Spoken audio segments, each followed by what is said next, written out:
नमस्कार दोस्तों। आज हम चर्चा करेंगे लाल बहादुर शास्त्री जी के बारे में। लाल बहादुर शास्त्री जी, जिन्हें गुदड़ी के लाल भी कहते हैं। गुदड़ी के लाल मतलब होता है संसाधनहीनता या अभाव में भी इनका जो कर्तव्य प्राण में कमी नहीं आने देगा।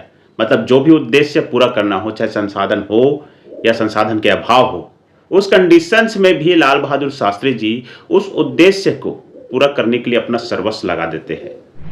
बात उस समय की है जब लाल बहादुर शास्त्री जी रेलवे मिनिस्टर थे, यानी रेल मंत्री थे। और लाल बहादुर शास्त्री जी अपने माँ से कभी नहीं कहा था कि वे रेल मंत्री थे, बल्कि अपने माँ से कहा था कि मैं रेलवे में नौकरी करता हूँ। एक बार किसी कार्यक्रम के अवसर पर लाल बहादुर शास्त्री जी रेलवे भवन आए और उनकी माँ को भी किसी सोर्स से पता चला कि उनका बेटा किसी काम की वजह से रेलवे भवन आया हुआ है। और वे रेलवे भवन में उनकी जो लाल बहादुर शास्त्री जी की माँ है, रेलवे भवन पे शास्त्री जी से मिलने आ गई। अब देखा रेलवे भवन में बहुत भीड़ था, तो उनकी माँ ने वहाँ पर जो लोग हैं, जो खड़े लोग थे, उन्होंने अपने बेटे के बारे में पूछा, यानी शास्त्री जी के बारे में पूछा। सबसे पहले तो सुरक्षा अधिकारी भौचक्कर रह गए कि एक साधारण सी दिखने वाली महिला आया है और लाल बहादुर शास्त्री जी को अपना बेटा कह रहा है। तो पहले तो सुरक्षा अधिकारी या जो आसपास के लोग थे बोले, माँ यह संभव नहीं है। फिर जब शास्त्री जी की माँ ने जोर दे के कहा, नहीं मेरा बेटा शास्त्री जी है, उनसे मिलना दिया जाए, जो यहाँ पर आया है किसी काम के वजह से। तो जो सुरक्षा अधिकारी थे शास्त्री जी की माँ को शास्त्री जी के सामने लेके गए और पूछा, माँ क्या यही आपका बेटा है?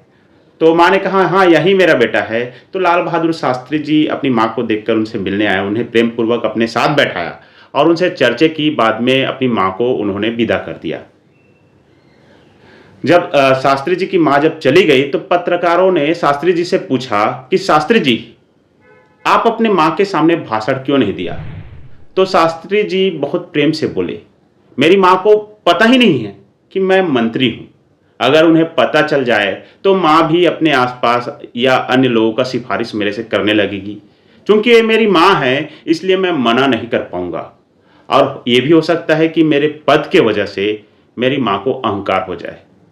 और इन शास्त्री जी के जवाब सुनकर लोग सन्न रह गए। आज के परिवेश में इस तरह के जो नेतृत्व वाले या शास्त्री जी के समान गुण वाले व्यक्ति मिलना बहुत मुश्किल है। आज तो अलग ही ट्रेंड चल रहा है। आपके चाचा विधायक है तो वो गाड़ी के पीछे लिखवा देते हैं, मेरे चाचा विधायक है, मेरे चाचा सांसद है। और लोग अपने मिनिस्टर या उच्च शक्ति वाले लोगों से रिश्ता बनाते हैं या रिश्ता जताते हैं। और मिनिस्टर भी ऐसे हैं जिनके काफिले में कम से कम 20-30 गाड़ी ना चले ना, तब तक उनको शोबाजी नहीं होता। मतलब ये हो गया आपकी शक्ति प्रदर्शन।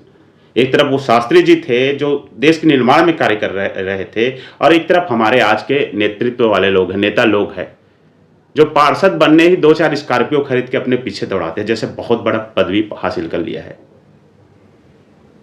अभी हमारे देश में लोगों को समझना पड़ेगा, शास्त्री जी जैसे नेतृत्व मिलना बहुत मुश्किल है। ये तो विडंबना ये है कि हम लोग शास्त्री जी के नेतृत्व में ज़्यादा साल नहीं रहा, वरना हमारा देश बहुत आगे निकल जाता। क्योंकि जिस प्रकार का गुण शास्त्री जी में थे, वो राष्ट्र प्रेम के प्रति समर्पित थे। वो राष्ट्र को अपनी संपत्ति मानते थे और राष्ट्र के हित के लिए कार्य करते थे। कभी भी निजी स्वार्थ के लिए शास्त्री जी ने राष्ट्र धन या संसाधन का उपयोग नहीं किया।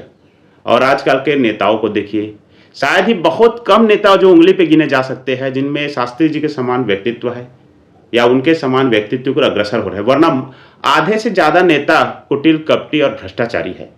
और कई का तो केस भी चल रहा है और हमारा न्याय प्रतिनिधि तो उनका केस चलता रहेगा। अभी शास्त्री जी टाइप का नेता को आपको सेलेक्ट करना है तो ऐसे नेतृत्व क्षमता वाले लोगों को पहचानना पड़ेगा। आशा करता हूं कि वीडियो अच्छा लगा होगा। जय हिंद, जय भारत।